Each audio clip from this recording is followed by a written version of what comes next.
প্রথম কথা হচ্ছে যে আওয়ামী লীগের যারা এই গুম, খুন, হত্যাকাণ্ডে জড়িত ছিল সবার বিচার হবে।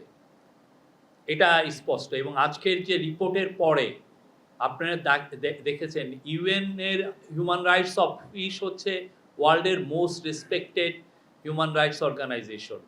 তারা যেই রিপোর্টটা দিয়েছে তাতেই সুস্পষ্ট যে কার অর্ডারে এই খুনগুলো হয়েছে এবং খুনগুলো আপনি দেখেন না কি খুন, 4 বছরের ছেলে, 6 বছরের মেয়ে, আপনি এবং নিয়ে আপনি কি করছেন, পুড়িয়ে ফেলছেন এবং এখানে স্পষ্ট লেখা আছে, আমার কলিগ বললেন যে এটাকে হাইড করে ফেলতে হবে, মেরে হাইড করে ফেলতে হবে এবং তার মধ্যে যারা মারা গেছে, যাদেরকে খুন করা হয়েছে তার 13% ছিল চিলড্রেন, আমার আপনার ছেলে মেয়েরা।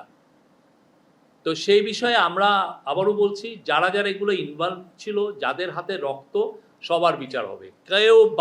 কেউ বাঁচতে পারবে না এই বিচারের থেকে, কারো মুক্তি নেই। আমরা তাদেরকে বিচারের সম্মুখীন আনবো এবং সেই জন্য দেখেন আমরা কিন্তু শেখ হাসিনার এক্সট্রাডিশন চেয়েছি।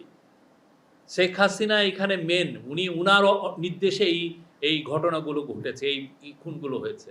আর আমাদের তরফ থেকে আর এই যে আওয়ামী লীগ পার্টির কি হবে সেটা বাংলাদেশের জনগণ ডিসাইড করবে।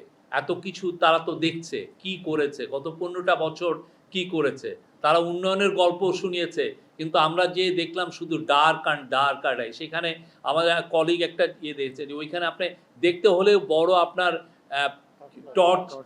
টর্চ লাইট নিয়ে যেতে হয়, কি ভয়ঙ্কর। আপনি সত্যিকার অর্থে আপনি যদি ওইখানে একদিন থাকি, দ্বিতীয় দিন পাগল হয়ে যাব।